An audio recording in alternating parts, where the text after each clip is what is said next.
Thank you. Welcome to the Wareham Conservation Commission meeting of August 21st, 2019. It's now 7:25. We have a quorum and we can start. So, we have Alyssa Hurd, Sandy Slavin, Dave Pichette, Rob Lesson, and Bill Smith. If you would, Mr. Smith, read the first hearing, British Landing. Notice of public hearing. Pursuant to the provisions of the Massachusetts Wetland Protection Act, General Laws, Chapter 131, Section 40, and the Wareham Wetland Protected Bylaw, Division 6, a public hearing will be held in room 320, Wareham Multi-Service Center, 48 Marion Road, Wareham, Massachusetts, on Wednesday, August 24th at 7:25 p.m. On the request of determination for applicability for the British Landing condominiums, that's the first one, right? Care of Bristol South Incorporated, Post Office Box 77, Wareham, Massachusetts, to remove sections of concrete sidewalk pads and pour new pads located on Assessors Map 46, Lot 1006, 53 Main Street, Wareham, Massachusetts. Thank you. Please identify yourself for the record. Russell Ewell, represent Bristol South, Inc., which is the management company for British Landing. Thank you, Mr. We have your green cards. Mr. Pichette will read to the project. The project site is at 53 Main Street, which is the British Landing condominiums, and the project involves the reconstruction of a section of sidewalk in the buffer zone to a coastal bank and within the riverfront area of the Wareham River, and this is also in a coastal flood zone.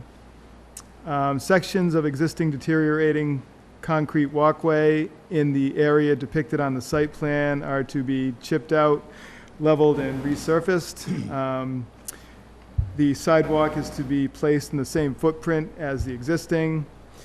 The associated brickwork is also to be reinstalled. This is sort of an extension from work we had previously approved at the site. So I would recommend approval of this work with a negative determination number 2. Russell, is there anything you'd like to add to that description? Nope, that was pretty detailed. Any questions on the board? Anybody in the audience want to speak to or for this project? And as Mr. Pichette said, it's just an extension of what you did a couple years ago, right? Yes, it is. I need a motion to close the hearing. So moved. I have a motion. Second. I have a second. Hearing's closed. Move to approve the project. I have a motion. Second. I have a second. All in favor? Aye. Aye. Opposed? Abstain? You got it. Please see Mr. Pichette before you start the work for the paperwork. Thank you very much.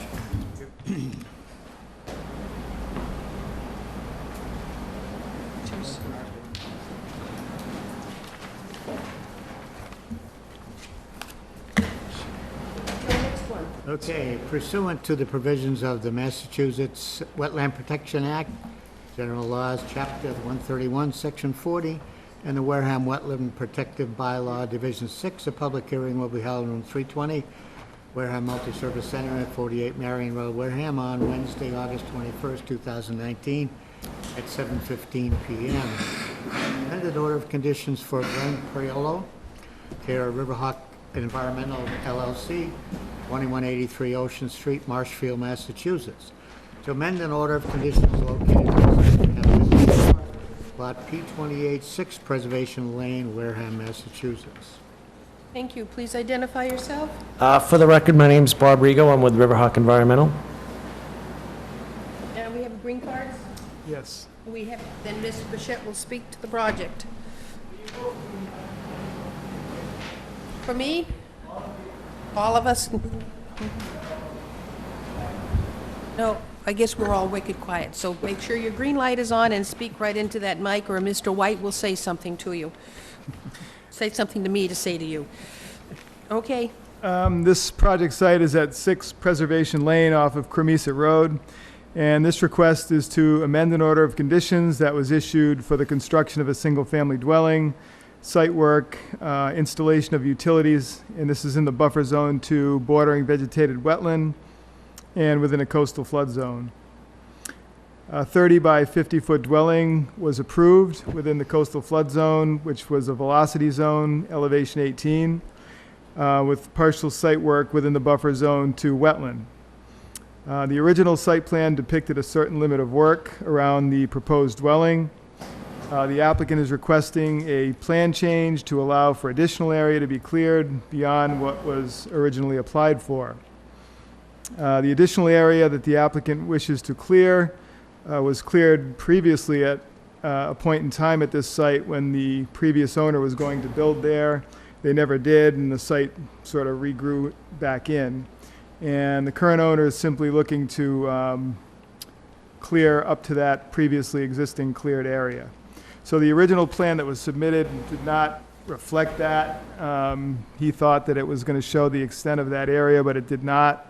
So the change is to request a plan change, as I said, to clear that additional area.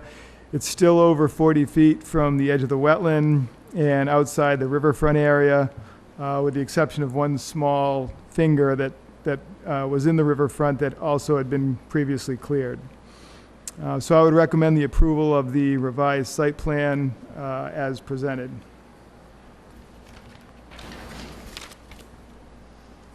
Anything to add to that description? No, that was an excellent description. I think that's all. Any questions on the board? Nope. No. Anybody in the audience want to speak to or for this project? Seeing none? Would someone like to close the hearing? Motion to close the I hearing? have a motion to close the hearing. I have a second. All in favor? Aye. Aye. Opposed, abstained, the hearing's closed. Move to approve Nope. Modified order of conditions. Modified order of conditions. Right, a modified order of conditions? I have a motion. Second? I have a second, a dueling second. All in favor? Aye. Opposed, abstained. Okay. Thanks very much. Appreciate it. Please see Mr. Bichette before you do the work. Yep. Oh, is that right? Yeah.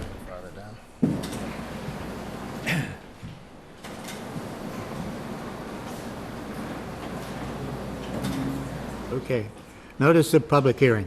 Pursuant to the provisions of the Massachusetts Wetland Protection Act, General Laws, Chapter 131, Section 40, and the Wareham Wetland Protected Bylaw, Division 6, a public hearing will be held in Room 320, Wareham Multi-Service Center, 48 Marion Road, Wareham, Massachusetts, on Wednesday, August 21st at 7:15 p.m.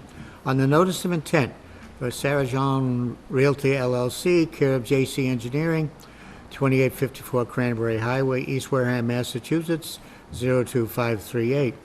For the construction of a single-family dwelling, driveway, septic system, associated utilities, and grading associated, located on Assessors Map 21, Lot 1004F, 3 Lydia's Island Road, Wareham, Massachusetts. Thank you. Please come forward and identify yourself for anybody representing this project. We got a request late this afternoon to continue this hearing Oh. to our next meeting. You were going to tell me that, and Yes. I cut you off. You ignored Okay, me. I ignore you. And till next meeting is when? September 4th. I have a request to continue this until September 4. I have that motion. Second. I have a second. All in favor? Aye. Aye. Opposed, abstained. We're done until the 4th of September. All right, next one, please.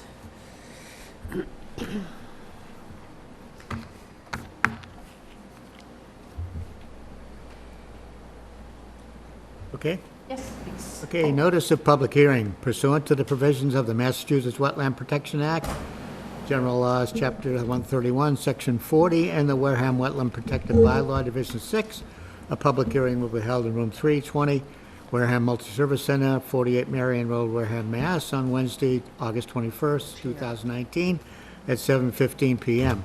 On the notice of intent for an ecological restoration project for Buzzards Bay Coalition, care of Princeton Hydro LLC, 931 Main Street, Suite 2, South Glastonbury, Connecticut, 06073, for the removal of Horseshoe Mill Dam located on the Assessors Map 80 and 81, lots 1,000 and 1,018, 36 Station Street, property at the end of the street, Wareham, Massachusetts. Thank you. Please identify yourselves for the record. Sarah Quintal with Buzzards Bay Coalition. Paul Woodworth, Princeton Hydro. Thank you. We have the green cards? Yes. Mr. Bichette will read to the project. This project site is at the Horseshoe Dam at the end of Station Street, and the project is a dam removal project, and this application is being filed as a notice of intent for an ecological restoration project. So again, the project is to remove the spillway from the existing dam structure, to try to restore the natural river flow, improve fish passage through the area, which is currently an obstruction to diadromous fish, and also provide stabilization to some eroding areas along the riverbank, and to control invasive plant species. The project would also create some parking spaces for the site, improve signage, improve hiking trails, and install kayak launch points. Resource areas involved include inland bank, bordering vegetated wetland, land under water bodies, bordering land subject to flooding, riverfront area, coastal bank, land under the ocean, and coastal flood zone. The site is also within the estimated habitat of rare and endangered species, and the site is also an anadromous fish run. The existing spillway structure of the dam is proposed to be saw cut and removed to eliminate the current barrier to the natural river flow and the tidal action, both of which are currently reduced due to the presence of the spillway. It's also proposed to dredge approximately 300 yards of sediment from the upstream side of the dam. This would be done prior to the removal of the spillway. A temporary cofferdam would be installed. This would be made likely of large sandbags. This would be installed to allow work on either side of the river channel to accomplish the required tasks. Excavators would be used to install the cofferdam and to remove the dredge material. It's proposed also to place stone on the slope near the dam from the upland down to the wetland and partially within the wetland riverbed for the machine to traverse over. I was looking at that issue and would like to see this methodology modified to reduce impacts to the wetlands. I discussed that with Sarah at the site and also with the engineer. It's also proposed to use a part of the wetland as a stockpile area for the dredge material. I also would like to see an upland area used for dewatering and stockpiling of dredge and other material. The dredge material would ultimately be used to fill an existing raceway that would become a trail at the site. On the downstream side of the dam, there is a section of eroded coastal bank that is proposed to be stabilized by the installation of boulders, filter fabric, and vegetation. The Mass Division of Marine Fisheries did comment on this project and is requesting time of year restrictions on all in-water work from February 15th to June 30th, and also from September 15th to October 31st. They are also requesting that a post-construction monitoring plan be prepared for the project to confirm that the post-construction conditions meet the proposed conditions, and also to address any potential adverse impacts to fish migration or spawning habitat that might be caused as a result of the project. This is an involved project. There's a lot of elements to it, and there's going to likely be a number of conditions to be included in the order of conditions for this project. A DEP file number has been issued, but at this point I would recommend a continuance of the hearing to evaluate modifications to the stockpile area and the access methodology, to draft conditions for the project, and also to address the request of the Division of Marine Fisheries. I know the applicant has a presentation they'd like to make as well. Okay. Is it okay if I turn off one of the lights to be able Yeah, to fine. show the Could you- slides better? One of the, we got it. One, The one on the right. that one? Yeah, thank you.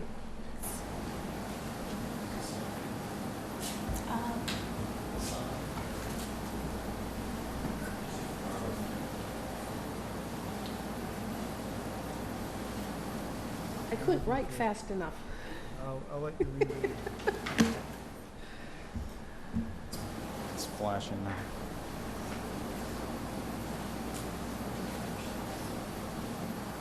There's a lot there. The light on might be better.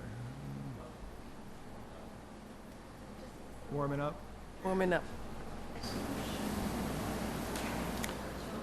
Yeah, how should we Before you advance? start, Mr. White, can you see that? Yes. Okay, thank you. And they're going to have to bring that mic to you, so whether or not you sit and talk or, I can move that to the desk. yep, she's You working can- on it. Sarah, you can just pull the chair around and sit. Yeah, you can Yes. sit right there. Just pull, just turn the mic around, that's all. Thank you. So yes, our engineer, Paul Woodworth from Princeton Hydro, has been working with us on this project since 2013. We have done a tremendous amount of work to date, going through data that's been collected at the site, working with the engineering group, working with different federal and state agencies to develop this project. And so this is the culmination of all of those years of work that we're looking to present to you tonight. Thank you. Thank you, Sarah. So my name is Paul Woodworth. I'm a fluvial geomorphologist with Princeton Hydro. That's a fancy name for, it's a field of geography and geology that focuses on the forming processes of rivers and streams. And it has a lot to do with dams and how rivers respond to dam removal. I promise I will be as fast as I can without being too fast, but I do have a number of slides that I wanted to go through tonight. And still have time for questions afterwards. Can you hear me when I turn my head? Yes, he Okay. can. All right. The man behind the curtain over there. Just as a bit of background or context for this, oops, this doesn't change the...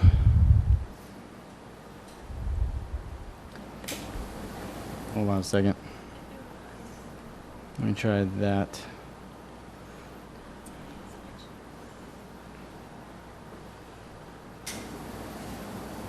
Okay.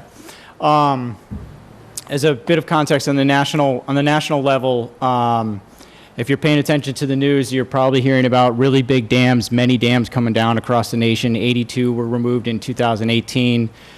We do work with this organization called American Rivers that is a nationwide nonprofit that focuses on the restoration of rivers, and through that they do a lot of dam removal. Paul, before you go, Yeah. that piece of machinery in the top, that's what you're planning to do, using that type of stone riprap to get to our, That's probably a okay, thank you, I just wanted to make sure. I Yeah, was that's picturing a that. construction access ramp. That was composed of the concrete that was bashed out of the spillway there. Something like that. to Something get to similar. us. It's probably on a bigger scale Okay.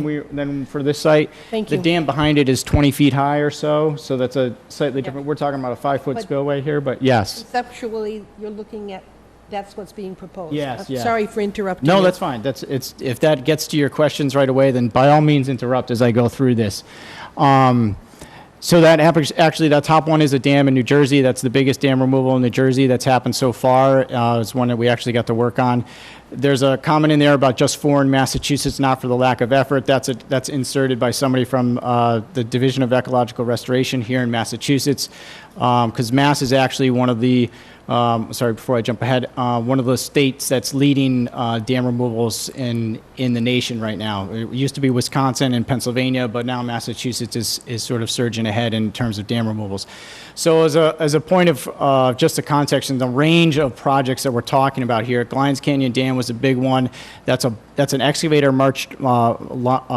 mounted onto a barge that's removing a spillway that's over 100 feet high, and we're talking about 34 million cubic yards of sediment that was passive released on the Elwha River system. It's entirely out of scope with what we're talking about here, but I just wanted to sort of express like the high end of what's going on the national level. And then on this regional level, these are the dam removals that I've been involved with at Princeton Hydro. A general spread, I did an inventory a couple of years ago of our 2015 now, looking at the various projects that we worked on, what states we were most active in, New Jersey and Pennsylvania. You can see Connecticut. The years were removed. We had a big year of removal in 2012 and 2013. Some of these projects now in 2015 and the design and permitting have actually happened since I made these charts, but it's a general spread of that. On the upper right-hand side, I just want to point out that a lot of these projects, 30 or more, have involved some form of passive sediment release, and 10 or less had involved like active sediment management, what we would have thought of as excavation or stabilization, and then a handful are just a combination of the two. And then when I talk about sediment management techniques, there's just simply passive release. That seems to be the most dominant and common approach. But we also have release with passive revegetation, which is something we're anticipating and proposing tonight. Release and stabilization, planting, active stabilization, and then a handful that are going down the excavation route. But just to give a context, some context here of the regional perspective in the Northeast, New England, and Mid-Atlantic states, there's quite a few dam removals happening that are involving this same approach that we're talking about tonight, or we will be. Most recently in Massachusetts, we were involved in the Hunter's Pond dam removal, which is on Bound Brook in Scituate and Cohasset, right on the border of the two. On the left-hand side is the image taken in winter before the dam was removed.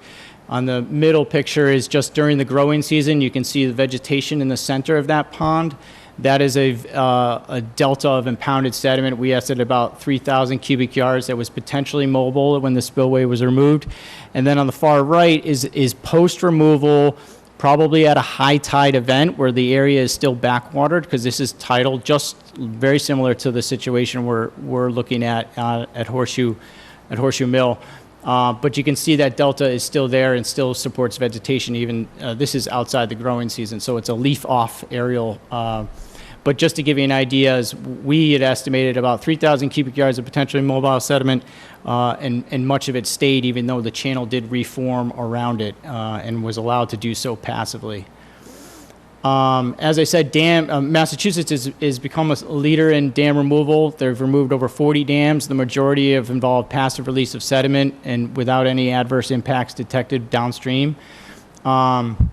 They're very active in creating their new sediment management for dam removal projects in Massachusetts. Their null hypothesis is to assume go with passive sediment release and just do your due diligence to decide if you should not go with passive sediment release. That is their operating or sort of working hypothesis at this point. As another example, Elm Street Dam removal in Kingston, Massachusetts had an estimated 2,000 cubic yards of mobile sediment. It's a much smaller river. The regulators and NOAA also agreed that there was basically a volume that was too small to even really worry about. And so I'm mentioning these projects so that you can have a context for understanding what Horseshoe Mill is, where this fits in with, where Horseshoe Mill fits into the range of these projects. So now I'll jump to the specifics of this site. Weewantic River, Buzzards Bay, largest tributary, 20 miles long or so, 86 square mile watershed, headwaters in Carver. It's historically has noteworthy fish runs, river herring, white perch, eels, tomcod, lamprey, sea run brook trout, rainbow smelt. And rainbow smelt became one of the big deciding or sort of a determining species in this design. And then we'll get into that in a little bit later. The estuary is critical habitat for fish, shellfish, and a variety of wildlife. Horseshoe Mill, now speaking specifically to this site, it's our understanding through historic research that was done that it was first built as a dam in 1827 to power a factory that manufactured nails and a rolling mill. For a large portion of this time, 1890 to 1940, it was for manufacturing horseshoes, hence the name Horseshoe Mill. And sometime in the 50s or 60s, it had been abandoned. The mill was in ruins and torn down, and the dam has since been sort of left in disrepair. So that's sort of the transition that has happened. So for the last 50 or 60 years or so, it's been basically, inactive or derelict to this point. So the common question really is, why remove Horseshoe Mill Dam? Well, for one thing, it restores fish passage up to 3.5 miles or so of river length or river miles that has been blocked off for the last 190 years or so from all the species that I had mentioned before. This has the potential to improve water quality. The water behind the dam has increased exposure to sun. It's really shallow. It increases water temperature, so this is a possibility for improving water quality. It eliminates a public safety hazard and a legal liability. In this case, BBC, the Buzzards Bay Coalition, had purchased this property with the intent of probably removing the dam. Many other dams are removed because dam owners simply don't want to deal with that public safety hazard and legal liability.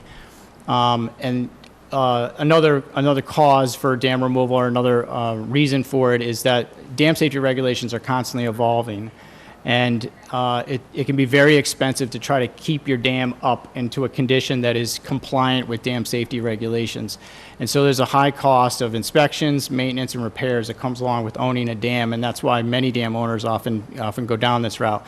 Again, BBC had purchased this property with the intent to protect the property from development. It combines, or it's contiguous to other existing conservation properties, so it links green space.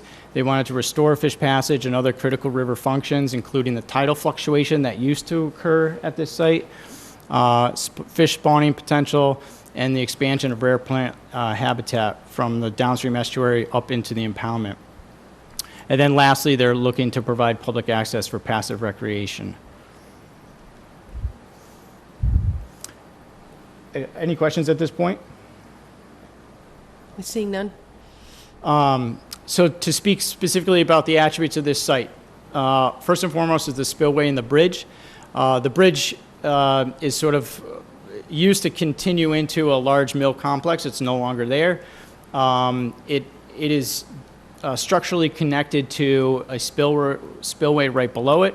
The picture on the left is looking from the upstream side to the spillway. The picture on the right is looking from the downstream side under the bridge, looking up into the spillway. And so the notable things about this spillway is, first, there are columns of concrete. Those concrete columns are called stop log bays. There used to be logs placed in between those windows, in between the concrete columns, where the water level would have been much higher than it is today, so 5 feet or 6 feet higher than it is today. Also, you can see in that spillway in the very center is a square opening there. It's an orifice opening a low-level outlet that has been open for a number of years now. At this point, we're not exactly sure how many years, but it has been open for many years. So when it was in operation, it was probably that orifice was closed, those stop log bays were filled, and water level was a good 5-6 feet higher than it is normally today. At really low flows, which is when these pictures were taken, all flow goes through the spillway. At higher flows during a rain event, flow goes over the spillway through those stop log bays. Any questions about that structure there? So then, sort of zooming out, the impoundment. These four aerials on the right-hand side show in 1961, when the dam was probably still at its maximum, it had an open water area of about 91 acres.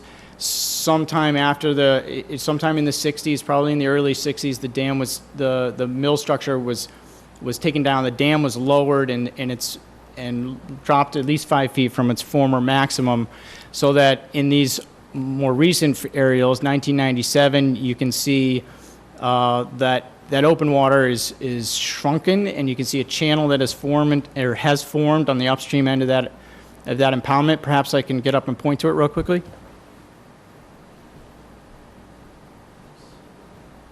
So flow is entering here, the dam is here, goes out into the estuary in a second. So this is the pattern of flow here.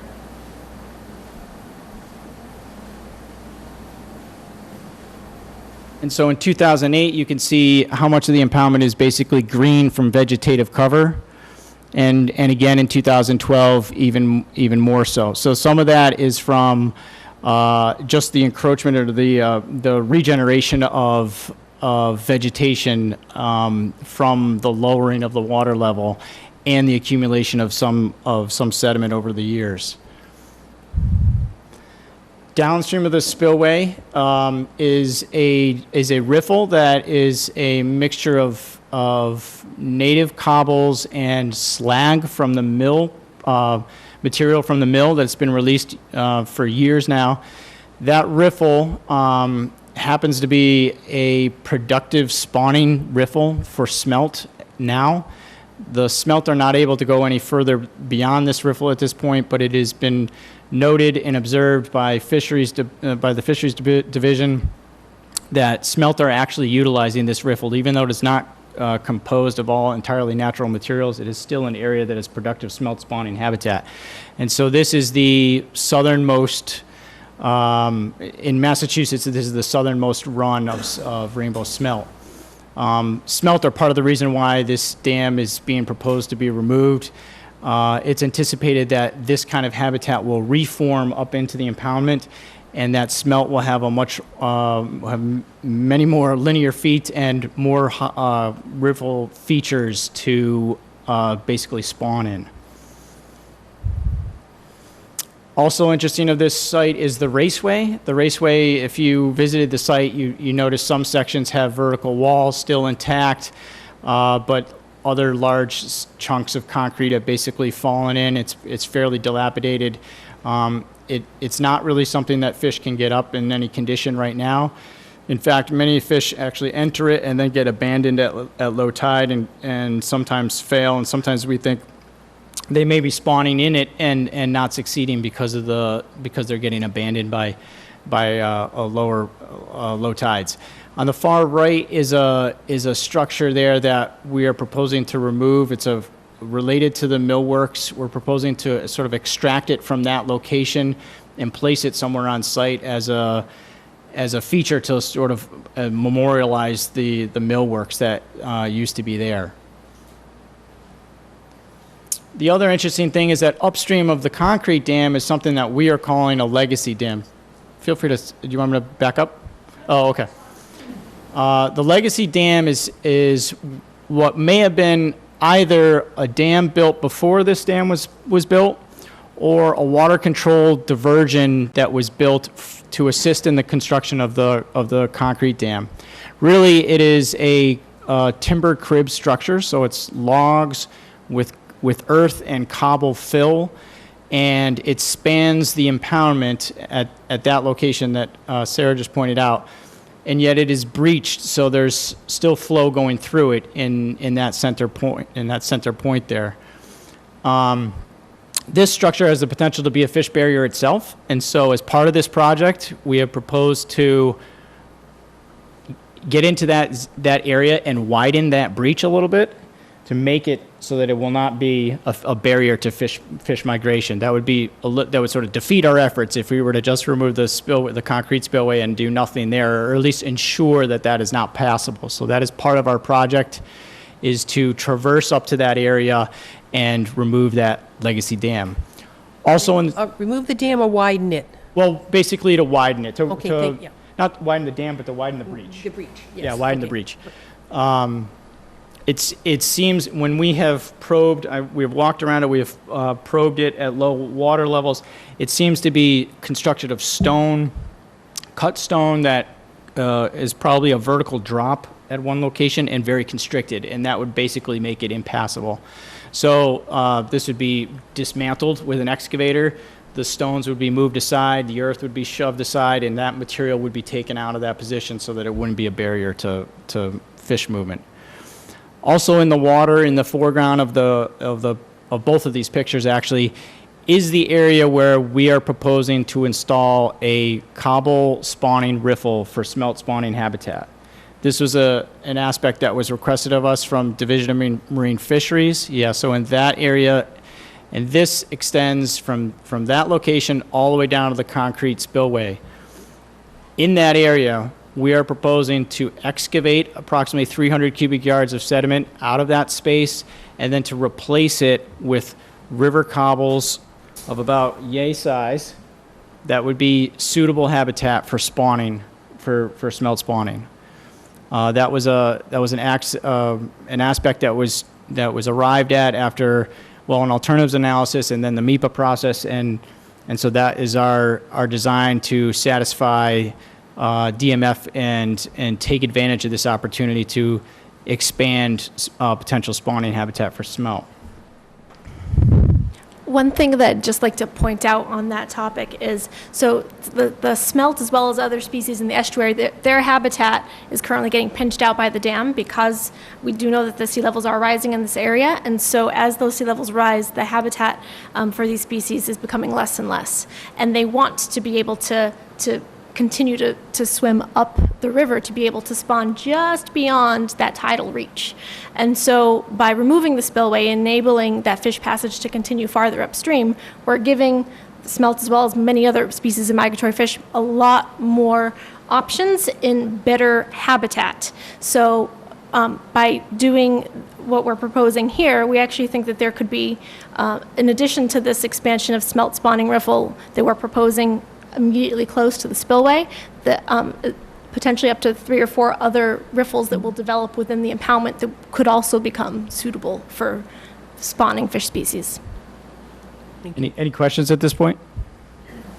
I'm seeing none.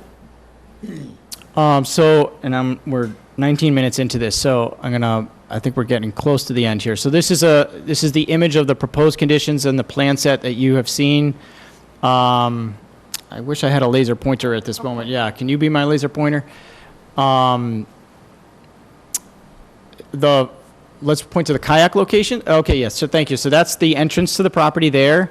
That area is proposed to be prepared and enhanced to add 2 new parking spaces at that location in under a gravel surface, a fence line and signage going in there. The red mark through all the way extending through there is an improved trail. There's already a trail you can walk in on now. We're proposing to add gravel to it and make it a better surface for traveling and to be ADA accessible. Following that red line being ADA accessible all the way over the bridge and into the former raceway. Can you point to that too? So that's the location of the former raceway. And we're converting that former raceway, rather than filling it all entirely and sort of obscuring it entirely on site, we're converting that raceway into a trail that then leads down in the northerly direction, but leads down in elevation to the tide line, and where there'll be a canoe kayak launch there. On the upstream side of the spillway, we have another canoe kayak launch proposed at that location, and that is immediately adjacent to the Legacy Dam, which is going to be breached further. And then from that Legacy Dam going to the bridge is, in that cobble hatch there, that is the area of the proposed spawning riffle, smelt spawning riffle, that location. And the spillway, which you can't see very well here, but basically the spillway is right at the bridge, and that's what's being removed. So the bridge remains, the walls around it remain, but the spillway itself is being disconnected from the bridge and then taken down. And then immediately downstream of the bridge on the river left side is the bank that is stabilized. So that's an existing bank, and that right now is overhung. It's eroding, and we are proposing to restabilize that with stone, imported soil, geotextiles or erosion control fabric, and plantings on top of that. Did I hit every major aspect there? Is there any other? Are there any questions about the proposed conditions? I have a question. Yep. The machinery that's there that was used, the machinery that was there that was part of the dam, I understand you're going to keep that in that area, or are you going to move it away to another area for other reasons? There's 2 things, and they're called out on there. You can't read it, but there are 2 elements. One in the raceway, which I had a photo of. Do you want to point to that really? Which is that location. And then there's another piece of hardware on the bridge itself right now. Right. And we're proposing to extract that from that location. All the concrete that it's sort of attached to is to be demolished, but that metal, I forget the device, but it's basically a wheel? opening, closing for the low-level outlet. That's what it used to be. And so that's proposed to be taken and relocated somewhere on that red trail. I think you've got, yeah, right there. as sort of an amenity to look at, to observe, to understand the historic nature of that spillway. Okay. One other element that isn't very structural, but we think is very important, is that we are proposing a series of interpretive signs here that will help any site visitors become aware of the property itself. So there would be a welcome kiosk, for example, that would have a trail map at the entrance and a little bit of information regarding the history of the site. But then at a couple of other key locations on the site, there will be an interpretive sign that talks about, for example, the ecology of the site and why restoration is happening here. And another spot, it'll be interpreting that particular feature as well as some of the other history of the site as well. So we see this as a tremendous opportunity to not just do ecological restoration, but to also really put forward more information about the history of the site for anyone who's coming out to enjoy it. Thank you. Questions? There's a lot, Lara, I know there's a lot here. And Mr. Bichette listed his concerns earlier. I know you and Sarah talked at the site. We did have an on-site visit. Alyssa and I, Sarah and Dave went, and it was quite warm that day, but I know you shared some things. Most of it was the issue of the stockpiling and dewatering so close to the water. You had an issue with the method they were going to use to put machinery down there to remove the 300 yards of the sediment. Well, what else? I'm trying to think what else was a concern. And I know you shared it with Sarah. Yeah, I think those were probably the main issues that we talked about. I did have a question.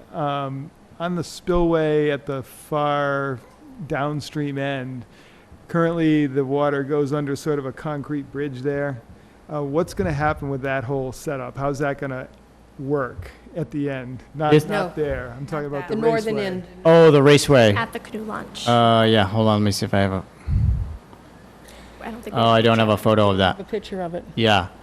Yeah, the decking, there's concrete decking that spans right there. That's also to be demolished. Oh, it is, okay. Yeah. So that'll come out, and then you'll just fill that in to the point where you can get down to the water. Yeah, right. That location has, right now it has concrete decking all across it.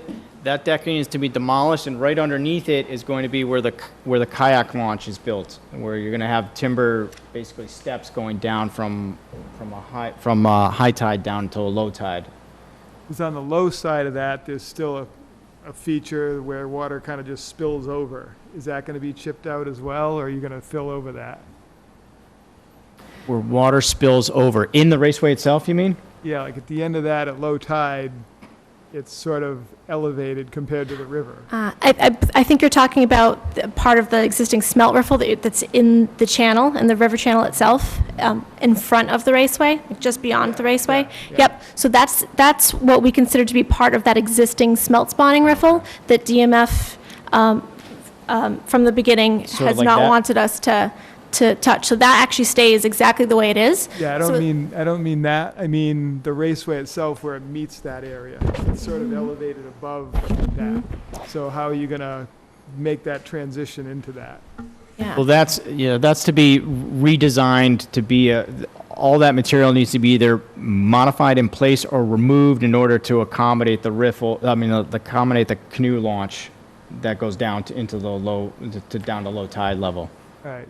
And to just explain it in one other way, so this is an existing pool, right where that raceway ends. So essentially, that pool is actually in a good location for assisting with launching a canoe or kayak at that spot. So the raceway is going to, as when we fill the structure, we're going to be basically ramping it down so that the elevation gradually declines to that spot where the pool is at the end of it. But essentially leading up to that pool is where we'd be building in these timber and gravel steps so that by the time you get to that last step, you're at that pool, which makes for a nice easy transition for a canoe or kayak. Okay, yeah, that's what I was trying to understand there. Okay. Is that feature you're talking about stone? So, I think it's concrete. Yeah, okay. If it's concrete, then it's definitely going to be demolished and broken up. And much of this concrete we're hoping to use as a base layer in the raceway itself as the material rate rises up. And that was the other thing maybe I should make sure I get to that is the slope of the raceway right now as we have it designed is the slope of the trail that's going into the raceway starts from the surface at the top of the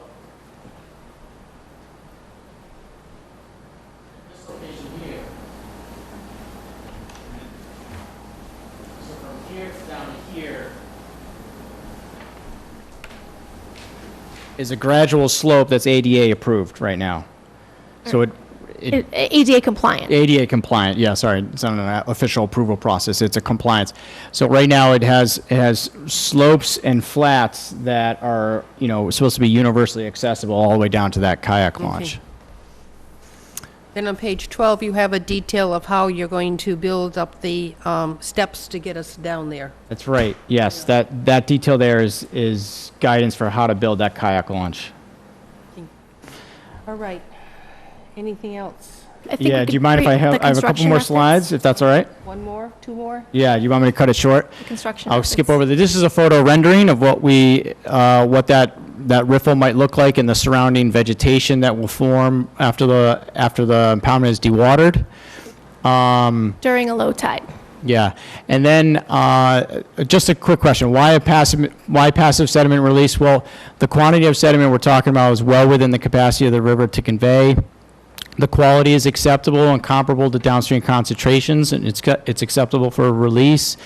Estuaries in general are subsiding and eroding due to sediment deprivation from like dams upstream and sea level rise. So this is something that actually helps complement some of the restoration efforts that are happening down on the coast. An excavation of sediment, if we were to try to excavate more than we're proposing, that is upstream of that legacy dam, it would require much more site disturbance. It would be very difficult for construction access. We'd be getting into areas with lots of deep, soft sediments. Right now in the area we're talking about is actually fairly consolidated and hard bottom sediment that we can walk on, we can poke on, and we can traverse on with machinery. And then the excavation that, if we were to do excavation further into the impoundment, that would entail channel creation, and which can be very costly and problematic in terms of designing channels that are themselves not a source of erosion. Those are just the quick points that I wanted to run through. And then this is the two images we have in the plan set: one of existing conditions of the impoundment, one of proposed conditions. You can see that open water would shrink under normal conditions.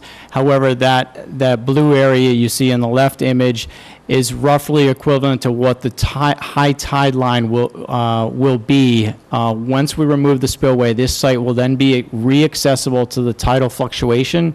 And so that area is roughly what that high tide will look like. These photos are taken from the impoundment now. They're taken during a really low water condition, but they are a good window into the future as to what this impoundment will look like as it transitions. After we remove the spillway and permanently lower water surface elevations, what we see as floating wetland vegetation today will convert to marsh. What we see as marsh today will convert to scrub shrub. What we see as scrub shrub habitat will likely convert to forested wetland habitat. All of this we expect to remain as wetland, but the wetland vegetation type will go through a transition process. This is something that we see happen often in dam removals of wide, really broad impoundments. There's a detailed construction sequence here where we broke out E&S control and historic preservation. We talk about the raceway, the preparation of that, the installation of a cofferdam to help divert water away from areas that are being worked in.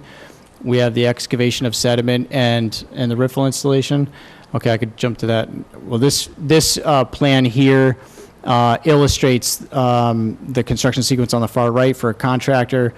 The purple figure going down the riffle is a potential alignment of a cofferdam, so they could shunt flow to one side or the other side as they're doing excavation and as they're prepping that spot for the spawning riffle. And then the hatch area in between that construction zone and the raceway is where we have proposed for temporary placement of sediment in the process of moving it from from the river channel into the raceway. And this is what Mr. Pichette had pointed out to me that he was not in favor of. And I just want to explain why we had proposed this in the first place. One is we're trying to get that sediment to its final location as sort of efficiently as possible. Our main objective is to excavate that with an excavator, high pile it, and then transfer it to a vehicle, probably a skid steer or something small enough that can get into the raceway, and then dump it in a series of motions. And it's not that I need to fully dewater the material. I just want to get poor water out of it so that it's easier to handle and place. And so Mr. Pichette was concerned that we should probably be doing this outside of the wetted area, but I'm not looking to completely dewater this material. I just want to get the poor water out so that then it's easier to place in the raceway. The raceway itself is not going to be bone dry either. It is still subject to tidal fluctuation. So it's not critical to us that it's not design critical that it be completely dry, but it is important for us to do this as efficiently as possible. I don't expect those stockpiles to remain even overnight. Actually, I expect them to do this in this course of a single day of construction, where they stockpile sediment, load it, and transfer it. And so this avoids the need to go out of the water or to clear vegetation and then create another entrance point into the raceway. In our opinion, it is probably the most effective and most efficient way to move that sediment from where it is now to where we want it to be at the end. Oh, you're only removing 300 yards? 300, that's not a whole lot, is it? It's enough to make that spawning area that you're talking about. So you have the copper dam, you're going to take everything to the west and then do to the east, that type of thing? Yeah. Yep. East first and then west, yeah. East first and then, yeah. Our construction sequence has some flexibility in it, so that if they decide to actually divert flow into the raceway itself, which is it's been conveying flow for a long time, that could be an alternative that the contractor may choose. Another thing Mr. Pichette and I discussed, and Sarah and I have since discussed, is that we expect the contractor to provide us their preferred water control plan in writing as a submittal to us during the construction process. But it is a steep banking from where we have that walking trail down to the river. Yeah. So it isn't easy to get up and down that steep area with machinery to take this sediment out of that little storage area you're proposing and putting it someplace else. Right. Well, I know the contractor, I'm confident the contractor can build a stabilized ramp down into the water for their trips to go up and down. But the method of moving this sediment we're proposing does not go up and out of the water. It would go from the area that it's in now to the stockpile location and then directly into the raceway. Will there be enough material extracted to do what you want to do in the raceway, or do you have to bring in more? We think between the concrete that's being demolished in the raceway itself and demolished in the spillway and underneath the bridge, coupled with the gravel material there, we'll probably have enough. Yeah. That material will be added to the raceway. Yeah. Okay. With the exception that there will be some very specific stone that we would be importing in order to design the trail, in order to get the right compaction for the Radiant trail. Compliant. Yes, that's right. Yep. So the surface layers of the trail are being imported stone.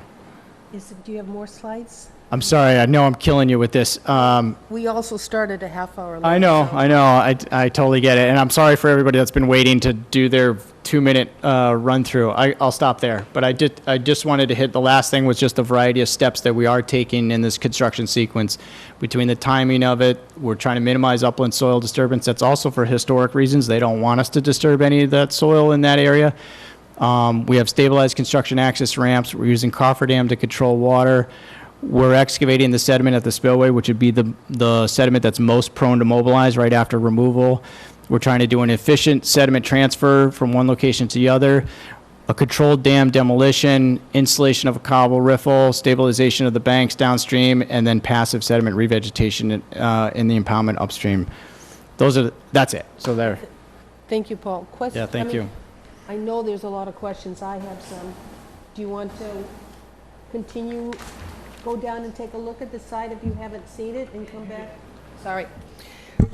would you like to go down and look at the site and come back? Because I think we should continue the hearing, because I don't think we're ready to close it yet.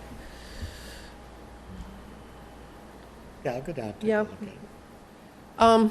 Still- We will continue, but is there anybody in the audience that has any comments or for or against this project quickly?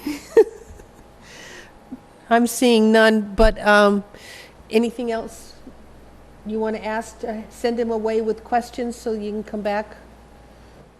The only thing I was going to say is I'd like to maybe meet at the site between now and the next meeting and go over just those couple issues. Mm-hmm. So we can set that up and do that. Okay. Okay. Okay. Thank you. We need a motion to continue? So moved. I have a motion to continue To until September 4th. 9/4. I have a motion to continue to 9/4. I need a second. All in favor? Aye.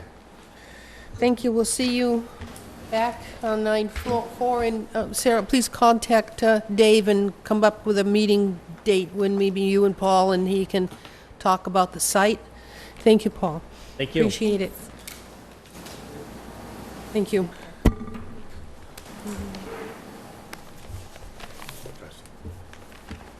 Okay. Okay. Yes, Mr. Smith, the next one, All right, please. notice of public hearing.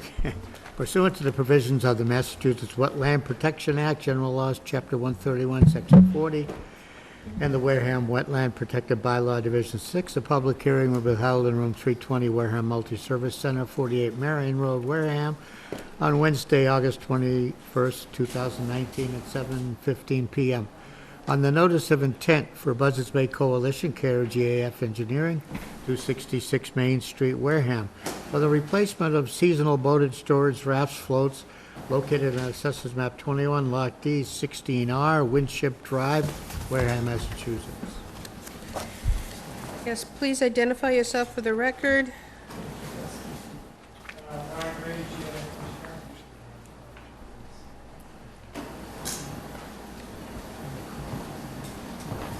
Sorry, Brian Grady, GAF Engineering.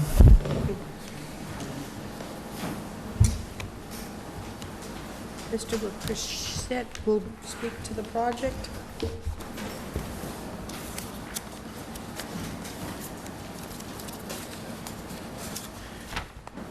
This project site is in front of the Buzzards Bay Coalition property on Burgess Point. That's the former Deacon's property.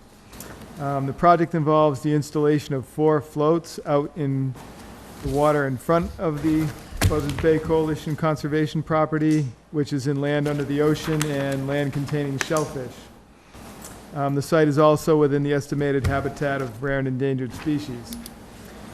It's proposed to place 4 seasonal floats, each of which is 16 by 48 feet in size, which is a total of just over 3,000 square foot of float area in this area to be used to store sailboats, to be used for a sailing program. The floats would be bottom anchored, held in place with helical screw anchors. The square footage of the proposed floats is excessive as far as I'm concerned and far exceeds the square footage of floats allowed under the town's wetland bylaw. The Mass Division of Marine Fisheries did comment on this project and asked for an eelgrass survey to be conducted at the site, and also had a comment about not having these floats accessed by motorboats due to the shallow depths in relation to eelgrass or potential eelgrass. Comments have not been received from Mass Natural Heritage. We did get a DEP file number, but at this time I would recommend that the hearing be continued for the eelgrass survey, comments from Natural Heritage, and a revised plan to reduce the overall square footage of the floats.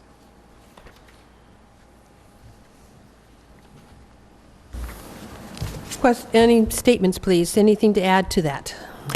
No, I spoke with Dave briefly about this, and we're looking if it fits with Dave's schedule. There's some low tides Monday morning, mid-morning, 10 or 11 o'clock. So if Dave can fit it in his schedule, we'll make arrangements to do the eelgrass survey Monday morning, as long as the weather's cooperative and Dave can get it in his schedule. Can let you know that tomorrow.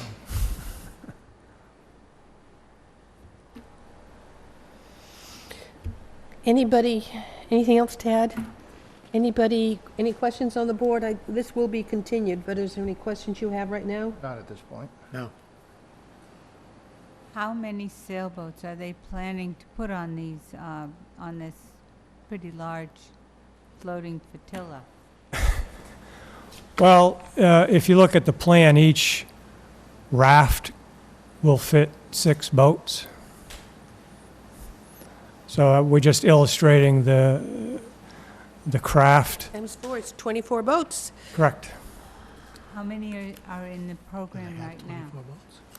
I'm not sure. I think there's 4 right now, but I know that the demand has been more than they can meet with their current situation.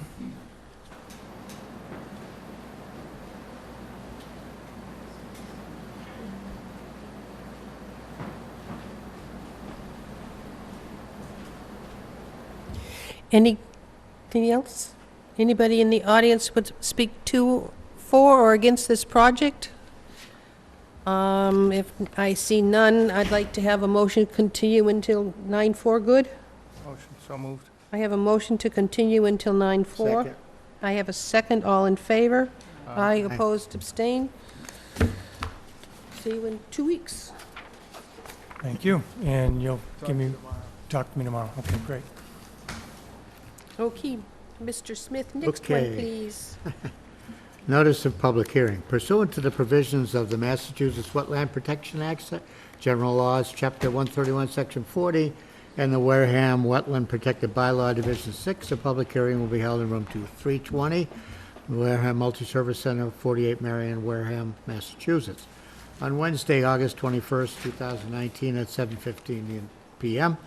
On the notice intent for Michael Salamando Jr., care of GAF Engineering, 266 Main Street, Wareham, Massachusetts, for the construction of a single-family dwelling, associated utilities, grading and driveway located on Assessors Map 78, Lot E, 11 Elizabeth Street, Wareham, Massachusetts. Thank you. Please identify yourself for the record. Brian Grady with GAF Engineering. You have green cards? Yes. Mr. Pichette will speak to the project.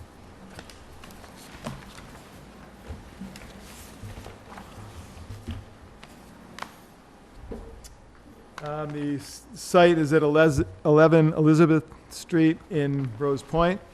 The project involves the construction of a single-family dwelling in the buffer zone to bordering vegetated wetland and also within a coastal flood zone. A 28 by 40-foot dwelling with attached 24 by 24-foot garage is proposed, approximately 55 feet to the edge of the wetland, and also within flood zone AE elevation 14. The wetlands line was checked, and there was some question about an area within the Elizabeth Street layout that needed to be rechecked. Some additional wetland flags were placed recently, but I have not had a chance to go back to review the site and to review those additional flags. We have a revised plan that shows the additional flags, which is what you have in front of you. The project also involves a wetland crossing for the driveway to access this lot. So there will be a wetland alteration of approximately 2,700 square feet and a replication area of 3,190 square feet to account for that wetland alteration. The replication area, location, and planting scheme are shown on the plan. The driveway is proposed to be a gravel driveway. Fill is proposed around the proposed dwelling to raise the grade around the foundation as shown. I would like to get a volume estimate of the fill needed for that. The site would be serviced by town water and sewer. Hay bales and silt fence would be installed between the work area and the resource area as shown on the plan. We did get a DEP file number But also on this, at this point, I would recommend a continuance so that I can go back and review the additional wetland flags that are shown on the revised plan.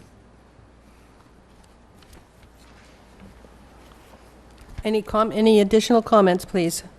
No, I'll just submit this. Brad Holmes from Environmental Consulting and Restoration emailed me his report on the additional flags that he placed, so I'll just submit this for you. Questions on the board? Nope. Thank you. No. So, anybody in the audience for or against this project? I'm seeing none. Will continue into 9:4 be all right? Yes. Good for you too? I'll take a motion to continue this until September. I have a motion to 9:4. I heard a second. All in favor? Aye. Opposed, abstained. We are continued until after Labor Day. After Labor Day. Already? Oh, God, what happened to that summer? It was Thank you. fun. Thank you. Okay, next one, please. Okay, ready? Yes. Okay, notice of public hearing. Pursuant to the provisions of the Massachusetts Wetland Protection Act, General Laws, Chapter 131, Section 40, and the Wareham Wetland Protected Bylaw, Division 6, a public hearing will be held in Room 320, Wareham Multi-Service Center, 48 Marion Road, Wareham, Mass. On Wednesday, August 21st, 2019, at 7:15 p.m. After notice of intent for Jeffrey and Jennifer Dias, care of GAF Engineering, 266 Main Street, Wareham, Mass., for the installation of a retaining wall, above-ground pool, chain link fence, selective tree cutting, cleanup and of trash and debris, and placement of fill located on Assessors Map 8, Lot LC 63, 2 Fairway Drive, Buzzards Bay, Massachusetts. Madam Chairman, for the record, I'm Bob Rogers from Thank you, Bob. GAF Engineering.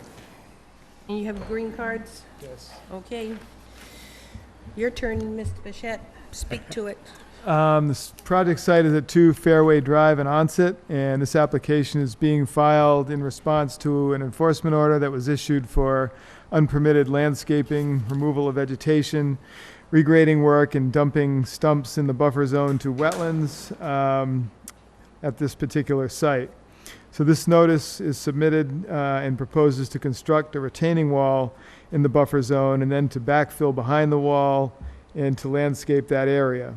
Also proposed is to construct the 16 by 24 foot patio on the back of the house, a 12 by 30 foot stone pad on the side of the house, and also an above ground pool as shown. It is also proposed to remove the stumps that were deposited and other historical dumped stumps and yard waste that has been that area has been used sort of as a local dump site for some time. Selective tree clearing is also proposed in the cross-hatched area on the plan. There's really not much detail provided for that, so I'd ask for some additional detail on that. Hay bales and silt fence are proposed as shown between the work area and the resource area. There was sort of an error made by DEP in issuing the file number, so we don't have the file number. They thought the project was in another town and they issued a number to the other town, so they have to correct that. So at this point, we don't have a DEP file number for the project, so I would recommend a continuance for the DEP file number and for some additional detail regarding the crosshatched area for selective tree clearing and what's proposed specifically in that area. Bob, anything to add, please?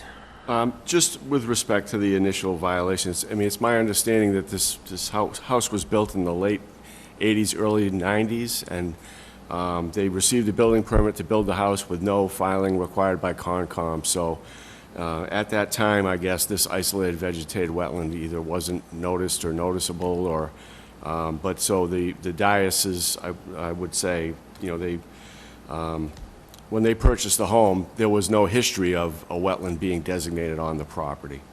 And they are trying to clean up along Roberta Drive it's more than just been a dumping ground. It's been a dog walking ground, and all of it comes with that. But I agree with David that we can provide additional detail on the tree clearing, and so I'll work on that with the owners, and I'll be back on September 4th, and I'm sure we'll have a corrected file number before then. Any questions on the board? No? Anybody in the audience want to speak for or against this project? I need a motion to continue, to continue into 9/4. I have a motion and a second. We're going to continue. All in favor? Aye. Opposed, abstained. I Thank know you the owner's family said if they had known how much it was wet, they would not have bought this. No, but it's... There's very little upland there. Everything is, And it's the grade is very challenging, and thus that's why they want the retaining wall to. I mean, they've actually had people fall down trying to mow that backyard. The slope is too steep. So, well, thank you. thank you. Okay. Next one, please. Next one. Notice of public hearing. Pursuant to the provisions of the Massachusetts Wetland Protection Act, General Laws, Chapter 131, Section 40, and the Wareham Wetland Protected Bylaw, Division 6, a public hearing will be held in Room 320, Wareham Multi-Service Center, 48 Marion Road, Wareham, Massachusetts, on Wednesday, August 21st, 2019, at 7:15 p.m. On the notice of intent for Edmund Staples, 1 Wagon Road, Air, Massachusetts, 01432, to construct a roadway and utilities located in Assessors Map 2, lots 1025-A7 and 1025-A1, 0 Broad Street off Wareham, Massachusetts. 0 Broad Street off. Thank you. Please come forward and identify yourself. My name is Edmund Staples. Edmund?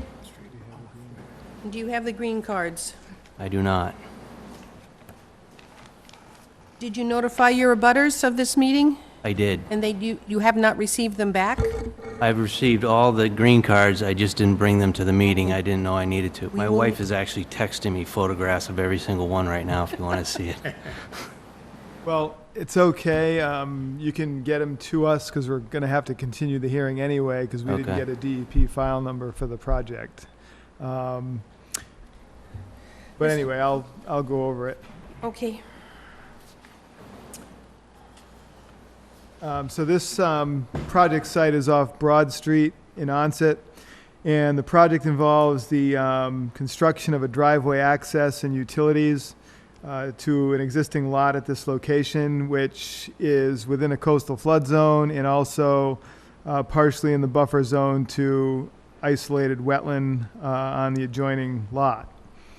So it's proposed to construct a 16-foot wide gravel roadway with utilities within the road layout to access the lot for a future home construction. Only the roadway construction and utility installation is within the Commission's jurisdiction. The proposed home site that's to be developed further down the road is not within the buffer zone or in the flood zone, so is not shown on the plan.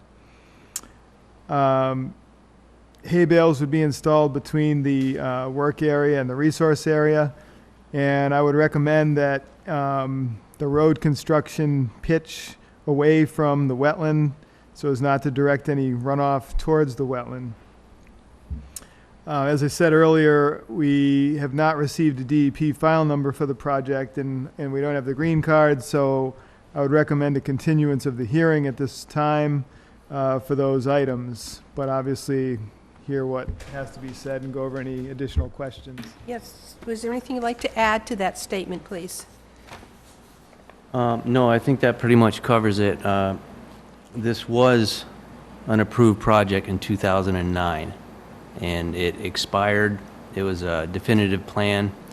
From my understanding, it was reviewed by the Conservation Commission, and comments were incorporated into the scope of the work, but I don't believe a order of conditions was issued for it. So it's an existing project. Other than that, that's all I have to say. Dave, do you have access to what was approved in 2009? Was it under your name at that time? It was actually under my father's name. Last name was also Staples, Staples? same exact name. Sometime in 2009, so I can check my records to see what we had conditioned at that time, and we probably should do the same.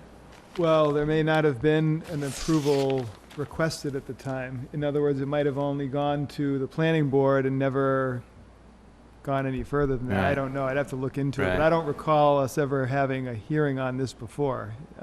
Right. So I'll have to look into that. I don't know if it matters, I just wanted to say that, but I'm pretty sure there wasn't an order of conditions. Yeah. But I do remember comments from the Conservation Commission. So And this is just for construction of a road? That's correct. Yep. Okay.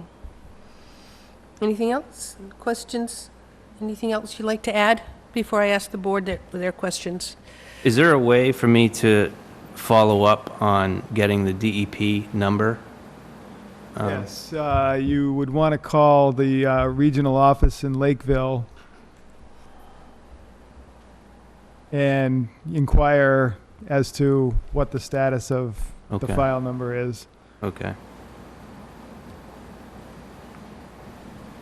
That would be Department of Environmental Protection Southeast Regional Office, if you need to look it up in a...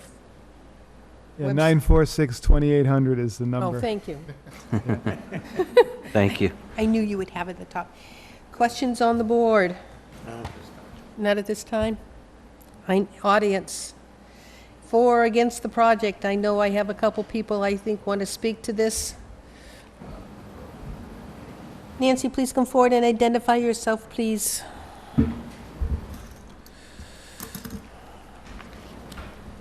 Hi, I'm Nancy McHale, treasurer of the Wareham Land Trust. We own the abutting property that has the vernal pool, which they refer to as the isolated wetlands.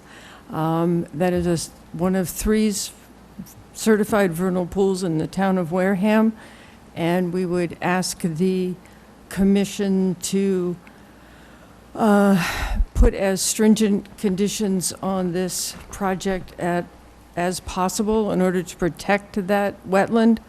Part of the proposed driveway is within 100 feet of the vernal pool, and any runoff is going to adversely affect the habitat there. Yeah. I think that's why Mr. Pichette said that driveway would be pitched in such a way as to not flow toward the vernal pool. Is Right. that my understanding? Yeah, yeah, so that, we understand that this project has gotten planning board approval, and we understand that there was an easement over this property when it was donated to us. So it is within Mr. Staples' right to develop this piece of property. We just asked to do it in as responsible a manner as possible and less impactful. So, thank you you. very much.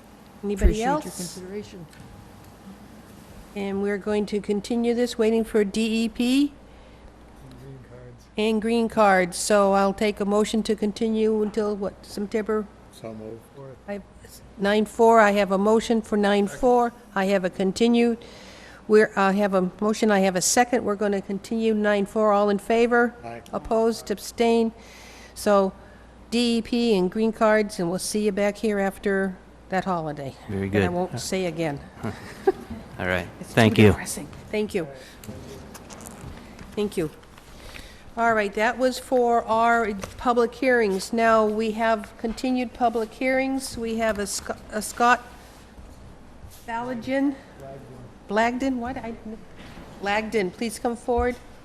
Anybody here for that one? That hearing was requested to be continued. They're still waiting for comments from Division of Marine Fisheries. This was for the site off of Cremisa where they want to take the dinghy dock that was approved and turn it into the regular slip Okay. dock. So, Preservation Association. I'll Yeah. make a motion to continue. Do you want to try for 9/4? Second. yep. I have a motion, and I heard a second. Continued it until 9/4. Aye. All in favor? Aye. Opposed, abstained, we're continuing. The next one is, of course, the hospital.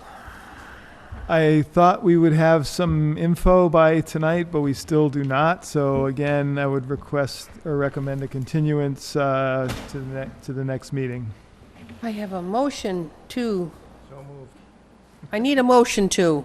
I heard a motion to continue in 9-4, Second. and I have a second. We're continuing in all in favor, opposed, abstained, and I'm tired. Okay. Now, yes, we have an application. David Hall, will you please come up and we can ask you some questions? I thought I sent this out to everybody. I thought I did. Yes, please, and identify yourself. No, 2 weeks ago. David Hall, 3 Peckett Lane, Wareham, Mass. Thank you. David has submitted an application. I didn't hear, Mr. White? Did you say something to me? Okay.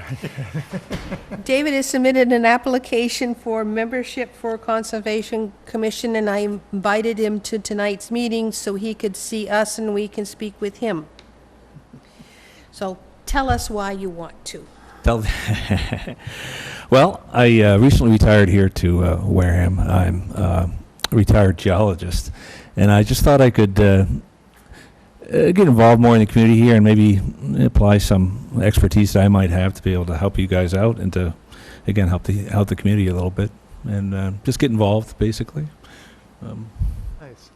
Have you been involved with conservation commissions elsewhere, or is this more or less your first introduction? First, I mean, you just casually. I mean, I'm not from. Well, I haven't lived in Massachusetts for 40 years, so Okay. in other states that I've lived, they don't really do government the way it's done here. But yeah, I've been involved in the Department of Environmental Protection. I worked in New Jersey for 25 years.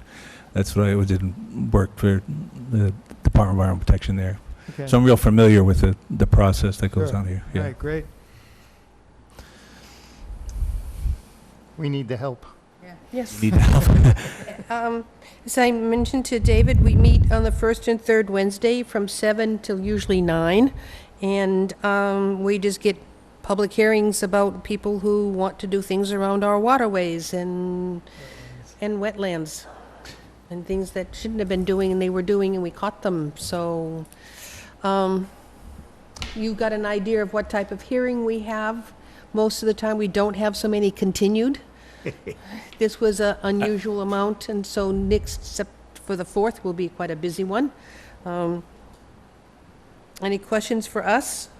Not really. I've sort of got a good idea of what was going on. I was just curious what those green cards were. But Those were for the requirement for applicants to notify their abutters. Oh, the by abutters. Oh, yeah, certified yeah, okay, return that's- yeah, receipt. Your letters? And so Right, we asked right. for the return receipts to show that they actually did that. yeah, I mean, I'm available to come to the meetings twice a month. It'll only be October. I'm not going to be around in October, but that's about it. And maybe twice a year I'm gone. I have a part-time job out of state, and Nice. I'm a tour guide in Arizona, actually. But that's separate. What part of Arizona? The Grand Canyon. You take them down? I work for part-time for this. You familiar with what Elder Hostel was? Mm-hmm. A road scholar, they call it now. I'm a guide for them through the university out there. Oh, neat. I think So- everybody on this board qualifies, so, to really check out your qualifications, maybe we should have to go there. Yes. So anyway, Road trip. So yeah, I mean, I look forward to it. It sounds like interesting. Sounds like something I could, I would enjoy site visits and understanding what's going on here. And I do have some experience with coastal management. I did a lot of work in New Jersey on beach restoration. We did a lot of work on that. Yes. So, Any questions for him? Well, I'll be in Death Valley the end of October. When are you? What's that? You're going to Death Valley in October? Yeah, I'll be there. It's nice there. You'll like it. Well, I hope so. It's Yeah, first there's shot. a lot to do there. You wouldn't think there would be, but In October, it should be comfortable. It get down to Relatively maybe comfortable. Yeah, 50 it might at be down to night. around January is when a lot of people go. Right. Yeah. Yes. I'll be going out that way later on in the year when it gets colder. Yeah. So I appreciate you. I mean, I should have come to the meetings earlier, you know, on my own, but I've been kind of busy. My dad owns a tree farm in Kingston, and I've been trying to take that over. That's why I retired and came here, because I have family here and stuff like that. So summer's been kind of busy for me, but Sandy urged me to come, so I'm glad she did. So I will take a motion to recommend his appointment. So moved. I have a motion. I have a second. All in favor? Aye. Opposed, abstain. What we will do is we will submit a letter to the Board of Selectmen indicating our support of your appointment to them, and you will be hearing from the selectmen as to when to get on one of their agendas to be interviewed or not. It's up to you whether you want to go or not, but it's up to the selectmen to appoint you to this committee, Gotcha. and we will forward our recommendation to them. Thank you. Thank you. Thank you. Thank you. We're almost done. We have 2 certifications of compliances I'll stay. I'll see what happens. and meetings. Oh, before you go to Dave, we have meetings. I'll wait till the end. till you're Okay, ready, but- we have meetings from April 17th, 2019 that was sent out electronically for your review. What's that? No, I'm just, It was to our us. next one. Oh, Our I next think one. on me, No, Dave. no, the other day. So we have minutes from April 17th, and I did make a note that for whatever reason, we never continued the Pharmacana hearing. It went from 5:1 to 5:15 to Well- 5:29, and then we pulled it on 6:19. Right, because they requested to withdraw it. It was But- withdrawn. But that was on 6:19. But on the 17th, we never voted to continue, but I guess it becomes a moot point at this time since it was a Yeah. withdrawn project. So I found nothing on here to require to be modified, so unless somebody else has something they've noticed, Sign away. I'll take a motion to approve. So moved. I have a motion. Second. I have a second. All in favor? Aye. Aye. Mr. Smith, you read the minutes? Nope, I didn't see him. You didn't get the minutes in you electronically, it came this morning, so Oh, you this did morning, not, you were not here, so it's 301? That we covered, he's allowed to vote. He's allowed to vote if he read them, Ah. okay? I didn't see him, I can't read him. Okay.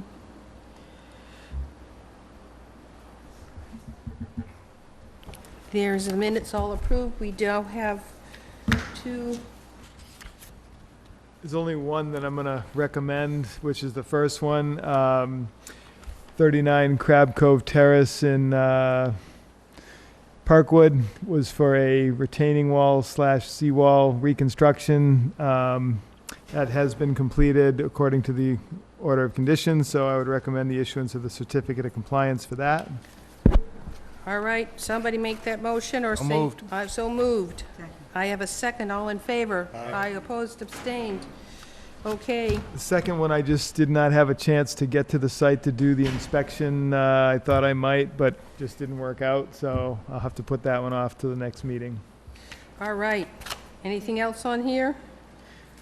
Nothing else. Nothing that looks I interesting noticed, enough. the guy with the giant stone wall over on Prospect Street in Onset hasn't started to do anything. I know we gave him 6 months, but Yeah, I noticed that, too, so I've been kind of curious about that, but we still got time. yeah. Did we approve the bill for the $287 for Yes. our fees? Okay, so then somebody please make a motion. And the meeting. Motion to close. Yes. Adjourn, motion to Adjourned. Adjourn. Second, all in favor? Aye. Aye. Opposed, abstained. We're done. 8:50. Thank you very much. Just